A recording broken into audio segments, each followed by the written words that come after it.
कोविड-19 की विषम परिस्थितियों में तथा इस विषम वेला में लोग जिन चुनौतियों का सामना कर रहे हैं, उन चुनौतियों का सामना कितने सशक्त तरीके से वो कर सकते हैं, इस संदर्भ में एक बहुत ही महत्वपूर्ण कॉन्सेप्ट है, वो है साइको इम्यूनिटी का। तो इस संदर्भ में हम लोग क्या करें और किन बिंदुओं पर ध्यान रखें, इस पर चर्चा करने का मन है। क्योंकि जहाँ तक इम्यूनिटी का सवाल है और ख़ास तौर पर बायो इम्यूनिटी का सवाल है, उस संदर्भ में बहुत सारे विशेषज्ञों ने अपनी राय रखी है और बहुत सारे विशेषज्ञों ने तकनीकें बताई हैं जिनसे हम अपनी बायो इम्यूनिटी को बढ़ा सकते हैं। बायो इम्यूनिटी का जो कॉन्सेप्ट है, उसका मतलब ये है कि हमारा जो शरीर है उसके अंदर एक इनबिल्ट मैकेनिज्म है। जब भी कोई फॉरेन एलिमेंट, कोई जैसे कि हम कहें बैक्टीरिया, हम कहें वायरस या कोई पैथोजन जो कि हमारे लिए अपना नहीं है, पराया है, वो हमारे शरीर में प्रवेश करता है, तो हमारे अंदर की जो बायो इम्यूनिटी है वो सक्रिय हो जाती है। ख़ास तौर पे सेल्स जो हैं हमारे शरीर में, टिश्यूज़ जो हैं, इनमें इनको जो है वाइट ब्लड सेल्स होती हैं, इनको हम लोग ल्यूकोसाइट कहते हैं।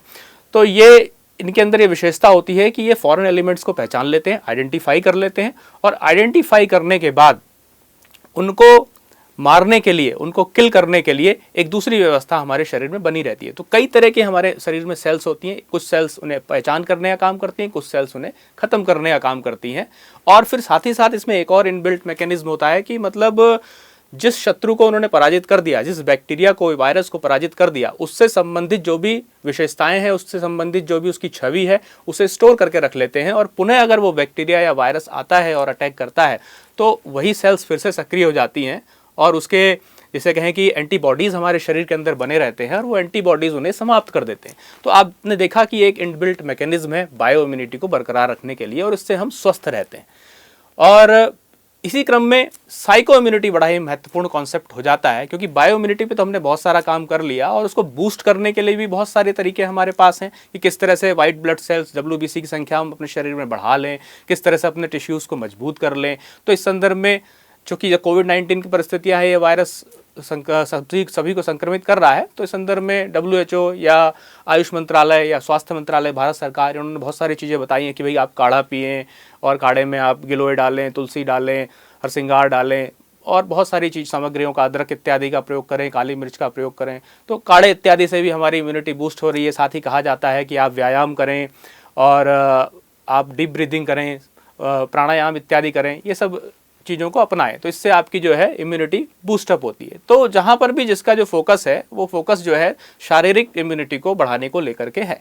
लेकिन मैं महत्वपूर्ण बात चर्चा करना चाहता हूँ साइको इम्यूनिटी पे, जो अपने आप में बहुत महत्वपूर्ण है और जो बायो इम्यूनिटी को बूस्ट करने वाली है।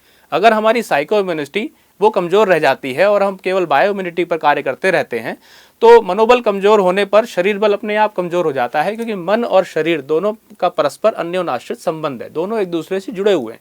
आप कभी भी देखिए, आपको जब फीवर आता है, बुखार आता है, तो आपकी ऊर्जा काफ़ी घट जाती है, आपकी प्रसन्नता कहीं खो जाती है। जबकि अगर हम तार्किक रूप से देखें तो आपको फीवर तो आपके शरीर को आया है, मन को नहीं आया।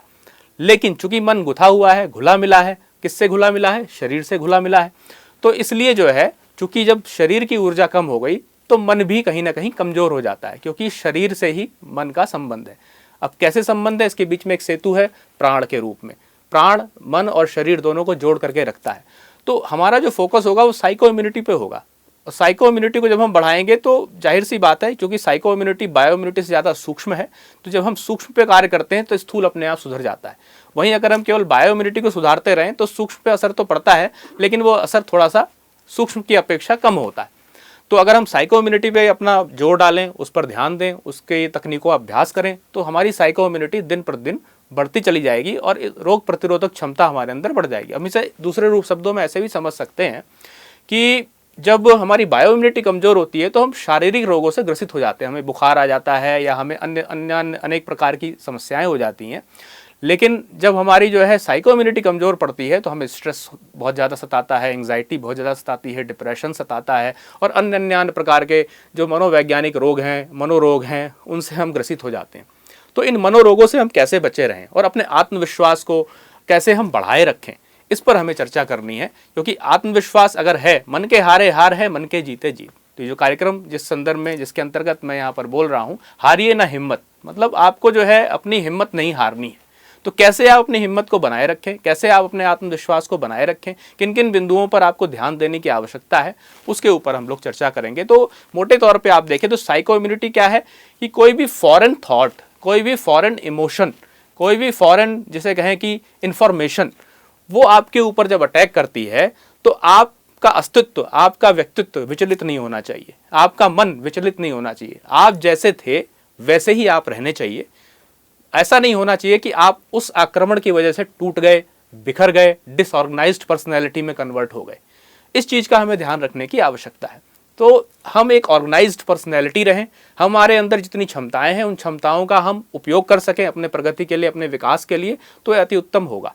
तो अगर हम कुछ बातों का ध्यान रखें और कुछ अभ्यासों को अपनाएं तो उन अभ्यासों को अपना के हम बहुत सारे विचारों से के जिसे कहें अवांछित प्रभाव से बचे रह सकते हैं। क्योंकि विचार तो समूचे जगत में व्याप्त हैं और विचार आ रहे हैं, लगातार आ रहे हैं। परिस्थितियां जब विषम होती हैं तो विषम विचार ही आते हैं। उसके लिए हमें क्या करना चाहिए? तो इसमें मुझे परम पूज्य गुरुदेव पंडित श्री राम शर्मा आचार्य जी, उन्होंने बहुत सारे शोध अनुसंधान भी किए और शांति कुंज जैसा एक महान प्रकल्प खड़ा किया। उन्होंने विचार क्रांति अभियान चलाया और उनका कहना यह था कि हमें विचारों को पर ध्यान देने की बड़ी आवश्यकता है। सद्विचारों को हमें अपनाना है और जो दुर्विचार हैं, कुविचार हैं, उनसे अपने आप को बचा के रखना है। तो इसके लिए हमें सद्विचारों की एक दीवार बनानी पड़ेगी, एक ऐसी दीवार खड़ी करनी पड़ेगी जिस दीवार के अंतर्गत केवल सद्विचार ही हमारे व्यक्तित्व को आच्छादित करेंगे और जितने नकारात्मक विचार हैं वो उस दीवार से, उस परिधि से बाहर ही रहेंगे। तो इसके लिए क्या करें, क्या करना चाहिए? इसमें परम पूज्य गुरुदेव का मत था कि हमें स्वाध्याय करना चाहिए। जब हम स्वाध्याय की बात करते हैं तो मुझे महर्षि पतंजलि के क्रिया योग की बात याद आती है। वो कहते हैं तप, स्वाध्याय और ईश्वर प्रणिधान, इन 3 तकनीकों का हम सहारा लेके अपने व्यक्तित्व को ऊंचा उठा सकते हैं। साधारण व्यक्ति के लिए ये तकनीकें बड़ी महत्वपूर्ण है। तो परम पूज्य गुरुदेव भी स्वाध्याय के ऊपर जोर देते थे और उनका कहना था कि आप जो है अपना अध्ययन कीजिए, स्वाध्याय कीजिए, लेकिन किसके प्रकाश में? तो सद्विचारों के प्रकाश में। ये सद्विचार कहाँ से आएंगे? इन विचारों का सत्संग आप कैसे कर पाएंगे? तो इसके लिए आपके पास सद पुस्तकें होनी चाहिए। ऐसी पुस्तकें, ऐसे ग्रंथ होने चाहिए जिन ग्रंथों में महापुरुषों की वाणियाँ, महापुरुषों के विचार पहले से ही लिखे गए हैं। तो उनका आप अध्ययन करना शुरू करिए और उन्हीं विचारों को अपने जीवन में अपनाइए, क्योंकि उन्हीं विचारों के माध्यम से वो सत्पुरुष, वो महापुरुषों ने जीवन की सर्वोच्च सफलता को प्राप्त किया, उत्कृष्ट ऊंचाई को प्राप्त किया है।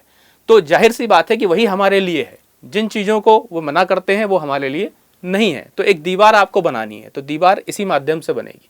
क्योंकि हम अभी उस स्तर पर नहीं पहुंचे, तो उस स्तर पर पहुंचने के लिए कोई हमारे पास एक कसौटी होनी चाहिए। तो वो कसौटी इन उत्तम पुस्तकों के माध्यम से मिलेगी। और इस संदर्भ में मैं ध्यान आकर्षित करना चाहूँगा कि परम पूज्य गुरुदेव ने 3200 से अधिक पुस्तकें लिखी हैं मित्रों, साथियों, और उन 3200 पुस्तकों में इसी विचार क्रांति के ऊपर जोर दिया गया है। और उसमें हमारे जीवन को ऊंचा उठाने से संबंधित ऐसे ऐसे विचार, ऐसी ऐसी तकनीकें आपको मिलेंगी जिनका यदि आप अपने जीवन में जिन्हें अपना लें तो आपका व्यक्तित्व प्रकाशित होता चला जाएगा, उत्तम होता चला जाएगा। साइको इम्यूनिटी की समस्या तो बिल्कुल भी नहीं आएगी। साइको इम्यूनिटी आपकी सदैव बूस्टअप रहेगी। आप आत्मविश्वास से लबरेज रहेंगे, उमंग से, उत्साह से भरे रहेंगे और उस उमंग उत्साह के प्रकाश में छोटे मोटे वायरस आपका कुछ नहीं बिगाड़ सकते। क्योंकि जब आपका आत्मविश्वास बढ़ा होता है तो वैसी स्थिति में आत्मा का जो बल है वो आपके अंदर परिलक्षित होता है और आपका मन इतना ताकतवर हो जाता है कि शरीर में उत्पन्न हो रहे प्रभावों को भी कम कर देता है। तो शरीर से रोग यूं ही हवा हो जाता है। आपने ऐसे बहुत सारे उदाहरण सुने होंगे जहां पर लोगों ने अपने शरीर की क्षमता को मानसिक क्षमता के माध्यम से जो है बढ़ाया है और शारीरिक पीड़ाओं को सह गए हैं। इस संबंध में मित्रों मुझे एक महान वैज्ञानिक, मनोवैज्ञानिक विक्टर फ्रैंक याद आते हैं। और विक्टर फ्रैंक एक साइकोलॉजिस्ट रहे हैं और उन्होंने लोगोथेरेपी नाम की एक चिकित्सा पद्धति भी विकसित की है। और इनकी जो चिकित्सा पद्धति है वो अस्तित्ववादी चिकित्सा से संबंधित है कि हम अपने अस्तित्व को कैसे बरकरार रखें और ख़ास तौर पे अस्तित्व संबंधी जो चिंता होती है उस चिंता के ऊपर उन्होंने फोकस किया हुआ है और उस चिंता को वे जीवन के अर्थ को खोजने के माध्यम से दूर करने की बात करते हैं। तो विक्टर फ्रैंक के साथ एक घटना घटी साथियों कि उन्हें जर्मनी में के द्वारा जो है नाजी कॉन्सेंट्रेशन कैंप में रखा गया और उन्होंने जो अपनी पूरी की पूरी जिसे कहें कि थ्योरी लिखी थी या चिकित्सा पद्धति विकसित की थी उससे संबंधित आर्टिकल्स उन्होंने अपने शरीर में, अपने कपड़ों में छुपा के रखे थे मित्रों। और उसको भी उन लोगों ने खोज लिया और खोज के जला दिया, नष्ट कर दिया। तो उनके जीवन भर की जो कमाई थी वो उन्होंने नष्ट कर दी और उसके बाद वो नाजी कॉन्सेंट्रेशन कैंप में आ गए। और इसके बाद उनके परिवार के अन्य सभी सदस्यों को, उनकी पत्नी को, उनके माता पिता को, सभी को अरेस्ट कर लिया गया और सभी को अंदर बंद कर दिया गया और उन्हें तरह तरह की यातनाएं दी गई और उन यातनाओं के माध्यम से उनकी पत्नी और उनके परिवार के अन्य सदस्य ये सभी काल कवलित हुए, सभी को जो है मृत्यु का सामना करना पड़ा। लेकिन विक्टर फ्रैंक जो है वो जीवित रहे, तमाम यातनाओं के बावजूद, कई वर्षों तक कष्ट सहने के बावजूद, अलग अलग प्रकार के नाजी कॉन्सेंट्रेशन कैंप में रखे जाने के बावजूद वे जीवित लौटे और उन्होंने फिर से अपना जीवन शुरू किया, फिर से उन्होंने विवाह किया और फिर से उन्होंने वही चिकित्सा पद्धति जो उन्होंने पहले विकसित की थी, जिसके सूत्र सिद्धांत सभी मिटा दिए गए थे, उसको उन्होंने पुनः से विकसित किया। तो साथियों, किसी व्यक्ति का पूरा परिवार नष्ट हो गया हो और पूरी आशा उम्मीद पूरी नष्ट हो गई हो, वो व्यक्ति फिर भी जीवित रहा, तो इस संबंध में लोगों ने सवाल किया कि फ्रैंक आप कैसे आगे बढ़े। तो फ्रैंक ने कहा, मित्रों, मैंने एक अभ्यास किया। अभ्यास ये किया, मैंने ये सोचा कि मैं अपने दिन की शुरुआत मुस्कुरा के करूंगा। भले ही मेरा शरीर पीड़ाओं में हो, भले ही मेरे शरीर में तमाम तरह की यातनाएं दी जा रही हो मुझे, लेकिन मेरे मन को ये लोग कंट्रोल नहीं कर सकते, मेरे मन को ये लोग जो है कैद में नहीं रख सकते, मेरे शरीर को रख सकते हैं। इसलिए मैंने संकल्प किया कि मन से मैं प्रसन्न रहूंगा, मन से मैं प्रफुल्लित रहूंगा, अपनी उम्मीद को मैं टूटने नहीं दूंगा, अपनी आशा को मैं टूटने नहीं दूंगा और मैं जीवित निकलूंगा और निकल करके पुनः खड़ा होऊंगा। तो मैंने अपनी जिजीविषा को बरकरार रखा और इसमें मेरी जो हेल्प की, मेरी जो सहायता की, वो मेरे जो है आध्यात्मिक विचारों ने की। मुझे अध्यात्म में आस्था थी और मैंने उसी को बरकरार रखा और अपनी आशा उम्मीद को बनाए रखा। तो मित्रों, यदि लोग प्रतिदिन प्रयास करें, प्रतिदिन मैंने मुस्कुराने का प्रयास किया और इस अभ्यास को जारी रखा और इसी अभ्यास से मैं बच पाया। तो इसलिए मैं ये कहना चाहता हूँ कि अन्य सभी लोग जो कोई विषम परिस्थितियों से घिरे हुए हैं, वो इस बात को सदैव ध्यान रखें कि अंधेरा चाहे कितना भी घना हो, है ना, और कालीमा छाई हो, लेकिन प्रकाश की एक किरण ही उस अंधेरे को छाटने के लिए पर्याप्त होती है।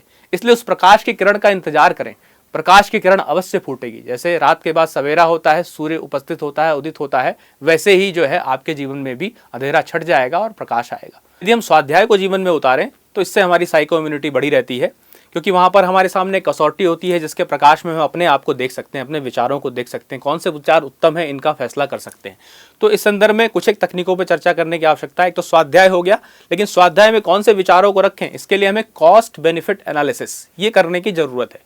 ये इसलिए मित्रों, क्योंकि आज का जीवन व्यापार का जीवन है और हम हर किसी चीज़ को, जिसको भी अपने जीवन में समाहित करना चाहते हैं, हम उसे तौल के देखते हैं, उसे कसौटी परख करके देखते हैं कि हमारे लिए ठीक है या नहीं है। ऐसे ही विचारों को भी हम यूं ही ना अपना लें, विचारों को ही यूं ही अपने अंदर ना आने दें, बल्कि हम देखें कि वो हमारे लिए लाभप्रद हैं या हमारे लिए हानिप्रद हैं। तो जिन विचारों को अपनाने से हमारी हानि हो रही हो, उन विचारों को हमें त्याग देना है और जिन विचारों को अपनाने से हमारी बढ़ोतरी हो रही है, प्रगति हो रही है, उन्हीं विचारों को हमें अपनाना है। तो ये स्वाध्याय के माध्यम से मित्रों संपन्न हो जाएगा। इसके बाद दूसरी बात ये, हमें कुछ अन्य अभ्यासों को भी अपनाना पड़ेगा। जैसे हमें अपनी आशा और उम्मीद को नहीं छोड़ना है, तो उम्मीद बनाए रखने का अभ्यास, आशा को बरकरार रखने का अभ्यास, साथ ही प्रसन्न रहने का अभ्यास, इसे जीवन में उतारना है। प्रतिदिन जब आप सुबह उठिए तो आप मुस्कुरा करके अपना जीवन शुरू कीजिए, यानी इस अभ्यास को आपको अपनाना है। इसी अभ्यास को अगर बात करें परम पूज्य गुरुदेव की भाषा में, तो उन्होंने आत्मबोध और तत्वबोध की साधना बताई है मित्रों, और इसके बारे में चर्चा आपको गुरुदेव के साहित्य में मिल जाएगी। आत्मबोध की साधना में आप प्रातःकाल उठ करके पूरे दिन भर में आपको किस तरह के कार्यक्रम संचालित करने हैं उसकी योजना आप बनाते हैं और अपने जीवन लक्ष्य को ध्यान में रख करके बनाते हैं और फिर दिन भर उसी पर चलते हैं। रात्रि के समय आप जो है दिन भर जो कुछ किया उसका हिसाब किताब लेकर के बैठते हैं और उसके बाद उन्हें ईश्वर चरणों में समर्पित करते हुए सो जाते हैं। तो इससे आपको गहरी नींद आती है, अच्छी नींद आती है और आगे कल की तैयारी के लिए भी आपको एक बैकग्राउंड मिल जाता है। तो मित्रों, आत्मबोध और तत्वबोध की साधना का अभ्यास करिए, स्वाध्याय का अभ्यास करिए, प्रसन्न रहने का अभ्यास करिए और कुछ ऐसे प्रेरणादायक वाक्य जिनसे कि आपका मोटिवेशन बढ़े, उन्हें अपने कमरे में सद्वाक्य लगाकर रखें, सद्विचार लगाकर रखें और इस सद्विचार सद्वाक्य आपको बार बार दिखाई देते रहेंगे और ये आपको प्रेरित करते रहेंगे। इसी के साथ कुछ बचपन में आपके जो ऐसे अनुभव बीते हों, जिन अनुभवों में जहाँ पर कुछ कविता की पंक्तियाँ हों या कुछ किसी गद्य या पद्य की पंक्तियाँ हों, जिन पंक्तियों ने आप में प्रेरणा भरने का काम किया हो, जिनसे आपको सफलता मिली हो, है ना, आपका आत्मविश्वास बढ़ा हो, उनको आप गुनगुनाते चलें, उनको आप जेहन में बनाए रखें। जैसे एक कविता मुझे याद आती है, धीर तुम बढ़े चलो, वीर तुम बढ़े चलो, सामने पहाड़ हो, सिंह की दहाड़ हो, ये कदम रुके नहीं। तो इस तरह की जो पंक्तियां हैं प्रेरणादायी, इन्हें आप अपने जीवन में उतारें और इन्हें बना के रखें, इन्हें जेहन में रखें। इससे आपको आत्मविश्वास बढ़ाने में सफलता मिलेगी। इसके साथ ही मित्रों और भी तकनीकों की चर्चा करना चाहते हैं और उन तकनीकों में है एक महत्वपूर्ण तकनीक है, वो है आहार। आहार का मित्रों बायो इम्यूनिटी को बढ़ाने में तो अहम रोल है, ये हम लोग जानते हैं, लेकिन आहार के प्रकार का साइको इम्यूनिटी को बढ़ाने में भी काफ़ी रोल है, काफ़ी भूमिका है। आहार 3 तरह के हमारे शास्त्रों में बतलाए गए हैं, एक सात्विक आहार, राजसिक आहार, तामसिक आहार, और तीनों प्रकार के आहार के अपने अलग अलग परिणाम होते हैं। जैसा खाए अन्न वैसा बने मन, तो जैसा अन्न हम ग्रहण करेंगे मन भी हमारा वैसा ही हो जाएगा, उसी प्रकृति का हो जाएगा। तो सात्विक आहार हमें ग्रहण करना चाहिए मित्रों, और सात्विक आहार से हमारा तात्पर्य शाकाहार से है, जिसमें आप फल सब्जियां इत्यादि ग्रहण करें, अधिक से अधिक मात्रा में ग्रहण करें, और फिर भी इसमें ध्यान रखें हितभुक मितभुक ऋतभुक का, कि ऋतु के अनुसार आप आहार ग्रहण करें और अपनी हित के अनुसार आप आहार ग्रहण करें, और थोड़ा न्यून संख्या में आहार आप ग्रहण करें। तो इससे आपका जो है चिंतन, आपके जो विचार हैं वो सात्विक होंगे, सत्व प्रवृत्ति वाले होंगे, और उनसे कारण आप अपने जीवन से संबंधित बहुत ही उत्तम योजनाएं बना पाएंगे, और इस विषम परिस्थिति में सामना करने में आपका मन शक्तिशाली हो, ऐसी स्थिति में आप पहुंच जाएंगे। तो इस आहार के बाद दूसरा जो बिंदु आता है वो आता है आपका संवेगों पर नियंत्रण का, अपनी भावनाओं को परिष्कृत करने का। तो इससे संबंधित अभ्यासों को भी आपको अपने जीवन में उतारना है, और संवेग नियंत्रण की विधियों को भी आपको सीखना है, इमोशंस को। तो इस संदर्भ में एक बात आती है मित्रों कि हमें अपने इमोशंस को पहचानना सीखना होगा, हमें अपनी सांवेगिक बुद्धि को भी बढ़ाना होगा। वैसे तो सांवेगिक बुद्धि सभी में है, लेकिन उस पर हम ध्यान आकर्षित नहीं करते हैं, इस वजह से कई बार इसका सदुपयोग करने से छूट जाता है। तो इस संदर्भ में आपको क्या करना चाहिए, इस संदर्भ में जो है आपको अपने संवेगों को पहचानने का अभ्यास करना चाहिए कि इस समय हम कौन से संवेगों से भरे हैं, और इन्हीं के प्रकाश में आपको दूसरों के संवेगों को भी पहचानने का प्रयास करना चाहिए। तो जब आप दूसरों के संवेगों को भली भांति पहचान लेंगे तो उनसे किस प्रकार का व्यवहार करना है ये करना आपको आ जाएगा। और ये करने से फायदा क्या होगा, ये करने से फायदा ये होगा कि आपकी सोशल इम्यूनिटी डेवलप होगी मित्रों। सोशल इम्यूनिटी का मतलब है, एक व्यक्ति अकेला होता है तो उसकी पर्सनल इम्यूनिटी होती है, उसके ऊपर जितने भी आघात होते हैं उन्हें स्वयं झेलता है। लेकिन जब उसकी सोशल इम्यूनिटी होती है तो उसके परिवारीजन, उसके मित्रगण, जिस समाज में रहता है, जिस समूह का वो सदस्य है, उस समूह के सदस्यगण उसकी सहायता करने को आतुर रहते हैं। जैसे हम लोग यहाँ देव संस्कृत विश्वविद्यालय के सदस्य होने के नाते, और शांति कुंज के साथ जुड़े होने के नाते, और गायत्री परिवार का एक अभिन्न अंग होने के नाते एक परिवार से जुड़ा हुआ महसूस करते हैं। तो कोई भी समस्या जब हमारे ऊपर आती है तो वो समस्या केवल हमारी व्यक्तिगत नहीं होती, बल्कि हमारे पूरे परिवार की समस्या होती है। और पूरे परिवार और समाज का जब हमें सहयोग मिलता है तो जिस समस्या से निपटने में हमें शायद 15 दिन लगते, 20 दिन लगते, उससे हम 4 दिन में, 5 दिन में, 1 हफ्ते में उबर जाते हैं मित्रों। तो ये होती है सोशल इम्यूनिटी। ये कब आएगी, जब हम लोगों से वार्तालाप करना सीखेंगे। ये वार्तालाप संभव कब होगा, जब हम दूसरों के संवेगों को, उनके इमोशंस को हम पहचानना सीखेंगे। पहचानने के बाद उनका उपयोग करना सीखेंगे। साथ ही साथ मित्रों इसमें आवश्यक ये है कि कौन से इमोशंस हमारे लिए उत्तम है, कौन से इमोशंस हमारे लिए हेल्दी हैं, कौन से अनहेल्दी हैं, इन्हें भी जानना हमारे लिए ज़रूरी है। जैसे सपोज आपके साथ कोई जीवन में घटना घटती है, आपकी नौकरी छूट जाती है, या कोई व्यक्ति जिससे आप बड़ा प्रेम करते थे वो आपको छोड़ के चला जाता है, लेकिन उसमें आपकी कोई गलती नहीं है, वो आपको नज़र नहीं आ रही है कि आपकी कोई गलती है उसमें, आप समझते हैं कि उसने आपको यूं ही छोड़ दिया। तो ऐसी स्थिति में जो है आप डिप्रेशन में न जाइए। सामान्य तौर पे क्या होता है, आजकल के युवा डिप्रेशन में चले जाते हैं, और डिप्रेशन में जाने के बाद सुसाइड तक पहुंच जाते हैं। तो ये डिप्रेशन का जो अनुभव है, डिप्रेशन का जो संवेग है, जो इमोशंस है, ये आपका एक नेगेटिव इमोशन है और अनहेल्दी इमोशन है। इसको आप अपने जीवन में मत ले आइए। इसकी जगह डिसअपॉइंटमेंट भी एक इमोशन है। चूंकि घटना आपके साथ घटी है तो आप उससे प्रभावित अवश्य होंगे, लेकिन कौन से इमोशन से आपको प्रभावित होना है ये भी आपको तय करना है। इसकी कला आपको सीखनी है। तो आप डिसअपॉइंट होइए कि भाई मुझे खेद है कि वो व्यक्ति मुझे छोड़कर चला गया, लेकिन इसकी वजह से आप डिप्रेशन में मत जाइए, निराशा में मत जाइए, हेल्पलेसनेस फील मत कीजिए, होपलेसनेस फील मत कीजिए, बल्कि आप आगे बढ़ जाइए इस स्थिति से छोड़ करके। तो इस तरह से आपको जितने भी प्रकार के आपके इमोशंस, उनमें हेल्दी इमोशंस, अनहेल्दी इमोशंस, इसकी सूची बना के रखनी चाहिए और उन इमोशंस का अभ्यास करना चाहिए। तो इससे भी आप अपनी साइको इम्यूनिटी को बढ़ाने में आप जो है सफल होंगे। तो ये यहाँ पर बात अभी तक आप तक मित्रों विचार की हो गई, बात आहार की हो गई, और बात संवेगों की, इमोशंस की हो गई। मित्रों परम पूज्य गुरुदेव का कहना था कि एक और महत्वपूर्ण तकनीक है, और वो है आपकी प्राणाकर्षण प्राणायाम की तकनीक। परम पूज्य गुरुदेव कहते थे कि प्राण एक ऐसी कड़ी है जो कि मन को और शरीर को जोड़ करके रखती है। और हम कहते हैं कि कोई व्यक्ति की जब मृत्यु हो जाती है तो हम कहते हैं उसके प्राण पखेरु उड़ गए। तो प्राण पखेरु उड़ गए यानी उसके मन का उसके शरीर के साथ संबंध समाप्त हो गया, और मन केवल आत्मा के ऊपर लिपटा रह गया, और अब वो व्यक्ति अपने मन को अपनी आत्मा के साथ लेकर के चला गया। तो प्राणों की डोर बड़ी महत्वपूर्ण है, और प्राण जो है वो अगर हम बढ़ा लें तो प्राणों से ही मन को शक्ति मिलती है। तो प्राण जैसे जैसे बढ़ते जाएंगे वैसे वैसे साइको इम्यूनिटी भी बढ़ती जाएगी। अब प्राण सूक्ष्म चीज है मित्रों, ये भोजन स्थूल चीज है, तो केवल भोजन करने से प्राण शक्ति का संवर्धन नहीं होता, बल्कि प्राण शक्ति को हमें खींचना पड़ता है, हमें उसे अपने अंदर लाना पड़ता है।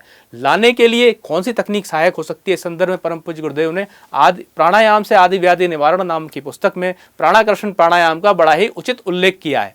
और इस पुस्तक के अंतर्गत उन्होंने बताया है कि हम प्राणों को कैसे आकर्षित करें अपने अंदर, इसकी विधि की चर्चा की है। और विधि को मैं सूक्ष्म संक्षेप में आपको बता देता हूं। विधि के अंतर्गत आपको क्या करना है, आप सुखासन में बैठ जाइए, मेरुदंड सीधा रखिए, नेत्र बंद कर लीजिए और पहले लंबी गहरी श्वास लेकर के अपनी श्वासों को स्थिर कर लीजिए। तदनुपरांत जो है आप हिमालय में श्वेत बादलों की कल्पना करिए, प्रकाशयुक्त बादलों की कल्पना कीजिए, प्राण वहां पर श्वेत बादलों के रूप में विराजमान, ऐसी कल्पना करिए। और श्वास लेने के माध्यम से, पूरक के माध्यम से आपके अंदर प्राण जो है, लहलाता प्राण आपके अंदर प्रवेश कर रहा है, ये आप कल्पना कीजिए। तदनुपरांत आप कुछ देर रुकिए, जितना देर संभव हो, और उस रुकने के दौरान, जिसे हम कुंभक कहते हैं, उस दौरान आप चिंतन कीजिए कि सकारात्मक विचार युक्त प्राण आपके अंदर प्रवेश कर चुका है और जितना कुछ नकारात्मकता है वो उसकी वजह से समाप्त हो रही है। और जब आप श्वास छोड़ें तो आप ये कल्पना करें कि जो कुछ नकारात्मक ऊर्जा संपन्न विचार थे, कल्पनाएं थीं, भावनाएं थीं, वो सब श्वास छोड़ने के माध्यम से बाहर निकल गई हैं। इसके उपरांत आप फिर से थोड़ी देर का पॉज लीजिए, थोड़ी देर कुंभक कीजिए और ये कल्पना कीजिए कि अब आपके अंदर केवल और केवल सकारात्मक विचार और उचित भावनाएं, उत्तम भावनाएं ही विराजमान रह गई हैं, जिससे आपका चित्त प्रसन्न हो रहा है, मन प्रफुल्लित हो रहा है और आपका व्यक्तित्व प्रकाशमान हो रहा है, ऊर्जावान हो रहा है, दैदीप्यमान हो रहा है। इस तरीके से आप कल्पना कीजिए मित्रों। तो इसमें आपको मुख्यतः क्या करना है, इसमें आपको ऑटो सजेशन देना है, श्वास लेते समय भी, श्वास रोकते समय से भी, श्वास छोड़ते समय भी और बाहर श्वास रोकते समय भी, चारों समय आपको ऑटो सजेशन देते चलना है। आप जिस प्रकार की परिस्थितियों में रह रहे हैं, जिस तरह के विचार आपके लिए महत्वपूर्ण हैं, उन विचारों को आप पहले से ही पहचान कर लीजिए, उन्हीं विचारों को लेने की आप कल्पना कीजिए, जिनसे आप मुक्ति पाना चाहते हैं उन्हें आप छोड़ने की कल्पना कीजिए। और इस प्रकार से कॉग्निटिव स्ट्रक्चरिंग के माध्यम से और एक ऑटो सजेशन के माध्यम से, प्राण को बढ़ाने के माध्यम से, ऑक्सीजन लेवल को बढ़ाने के माध्यम से आप अपनी साइको इम्यूनिटी को बूस्ट कर लेंगे। और मित्रों, प्राणायाम का तो सीधा संबंध शरीर से भी है, इसलिए साइको इम्यूनिटी के साथ साथ आपकी बायो इम्यूनिटी भी उसी रूप में बढ़ती चली जाएगी। तो इससे एक पंथ दो लाभ, तो एक कार्य करेंगे, एक प्रक्रिया अपनाएंगे, दो प्रकार के लाभ आपको मिलेंगे और इसे आप बढ़ाते जाइए। जितना आप इसे बढ़ाते जाएंगे उतना ही आपको उचित परिणाम मिलेंगे। और इस संबंध में मित्रों, मुझे श्री अरविंद की बात याद आती है। श्री अरविंद जो है जब विदेश से लौटे तो उस वक्त उन्हें योगाभ्यास का कोई जो है अनुभव नहीं था, लेकिन जब उन्होंने यहाँ के ग्रंथ इत्यादि पढ़े तो उन्हें योगाभ्यास के बारे में पता लगा और उन्होंने उसमें प्राणायाम को अपनाया। और प्राणायाम का वो आधे घंटे से अभ्यास शुरू करते हुए 8 घंटे तक प्रतिदिन अभ्यास तक ले गए। इससे उनको क्या फ़ायदा हुआ मित्रों?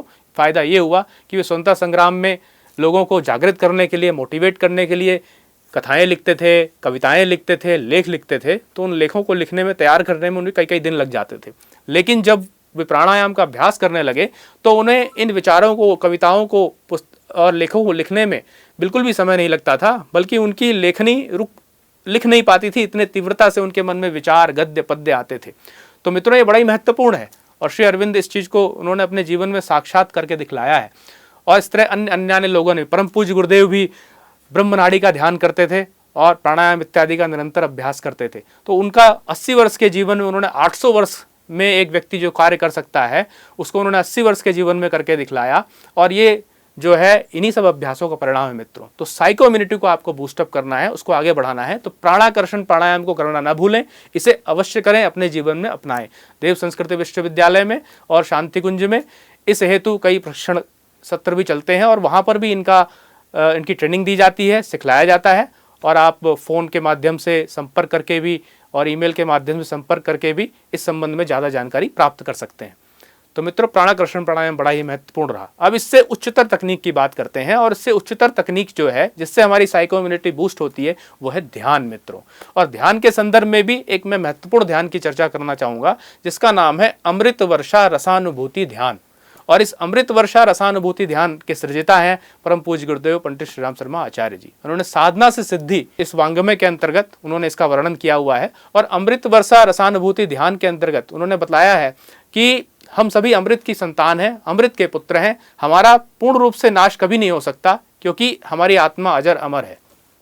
तो और अजर अमर जो ये आत्मा है, ये जो है सदैव शुद्ध बुद्ध मुक्त है, और इसलिए हमें इसकी शक्ति में विश्वास रखना है।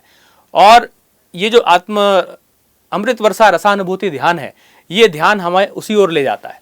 इस ध्यान के अंतर्गत, इस ध्यान के अभ्यास को करने से हम अपने शरीर के तल से ऊपर उठते हैं और मन के तल पर पहुंच जाते हैं, और मन की शक्तियों को हम लोग संवर्धित करते हैं। तो अमृत वर्षा, तो इसमें मुख्य रूप से हमें जो है एक विजुअल, या जिसे कह रहे हैं कि इमेजरी टेक्निक का हमें उपयोग करना है, और जिसके अंतर्गत हमें कल्पना करते चलनी है कि हमारे ऊपर अमृत की वर्षा हो रही है। अमृत वर्षा रसानुभूति ध्यान से संबंधित अधिक जानकारी जो अगर आप लेना चाहते हैं तो इसके कैसेट्स शांति कुंज में स्टॉल पर उपलब्ध हैं, वहाँ से आप प्राप्त कर सकते हैं। साथ ही शांति कुंज वीडियोज़ यूट्यूब चैनल पर भी इससे संबंधित जानकारी आपको मिल जाएगी, वहाँ पर भी ये उपलब्ध है। और फिर से मैं इस पर आपको ध्यान आकर्षित कर देता हूँ कि साइको इम्यूनिटी एक बड़ा ही महत्वपूर्ण कॉन्सेप्ट है, बड़ा ही महत्वपूर्ण चीज़ है, जिसे बढ़ाना अत्यंत आवश्यक है, क्योंकि इसका बायो इम्यूनिटी के साथ सीधा सीधा संबंध है। और साइको इम्यूनिटी कहीं ना कहीं हमें स्पिरिचुअल इम्यूनिटी से भी जोड़ता है। हालांकि स्पिरिचुअल इम्यूनिटी की चर्चा हम लोगों ने इसमें विशेष रूप से नहीं की है, लेकिन वो चूँकि हम ऐसी संस्कृति के वाहक हैं जिस संस्कृति में ये रची बसी हुई है, तो वो उसका ज्ञान आपको अवश्य ही होगा। तो इस संदर्भ में आपको क्या करने की आवश्यकता है? स्वाध्याय करने की आवश्यकता है, आपको प्रसन्नता का अभ्यास करने की आवश्यकता है, आत्मबोध तत्वबोध की साधना का अभ्यास आप कर सकते हैं, आहार, सात्विक आहार, शाकाहार आप अपने जीवन में अपना सकते हैं। साथ ही साथ आप प्राणाकर्षण प्राणायाम का आप अभ्यास करिए, अमृत वर्षा रसानुभूति को, ध्यान को जीवन में अपने अपनाइए। इन साधनाओं के माध्यम से, इन प्रक्रियाओं को अपने जीवन में अपनाने के माध्यम से आप अपनी साइको इम्यूनिटी को बूस्ट अप कर सकते हैं। तो साथियों, हारिए न हिम्मत पॉकेट बुक है, और साथ ही मनस्थिति बदले तो परिस्थिति बदले, ये भी एक पॉकेट बुक है। तो इन दोनों पुस्तकों को आप शांति कुंज से मंगा लीजिए, क्योंकि ये पॉकेट में रखी जा सकती हैं, इसलिए मैं इस ओर ध्यान आकर्षित कर रहा हूँ। इन्हें आप पॉकेट में रखिए, कभी भी निराश हो, हताश हो, इन पुस्तकों को खोल लीजिए, इनके विचारों को पढ़िए, इससे आपके अंदर आशा, उमंग, उत्साह का संचार होगा। इनको आप अपने जीवन में इनको उतारिए, अपना एक अंग बनाइए। साथ ही साथ साथियों, काउंसलिंग से, परामर्श से संबंधित यदि कोई सेवा आपको लेनी हो, तो इस तरह की सेवा देव संस्कृति विश्वविद्यालय के dsvv.ac.in वेबसाइट पर पोर्टल के रूप में उपलब्ध है, वहाँ पर आप संपर्क कीजिए, और विश्वविद्यालय के जो विद्वान हैं, जो इसमें विशेषज्ञ हैं, वो आपकी अवश्य ही कोई ना कोई सहायता करेंगे। और आप सभी को जीवन में आगे बढ़ने की शुभकामनाएं देते हुए मैं अपनी बात को यहीं समाप्त करता हूँ। हमारे YouTube चैनल शांति कुंज वीडियो गायत्री परिवार को सब्सक्राइब करें एवं बेल आइकन जरूर दबाएं, ताकि गायत्री परिवार की विभिन्न गतिविधियों की जानकारी आपको मिलती रहे।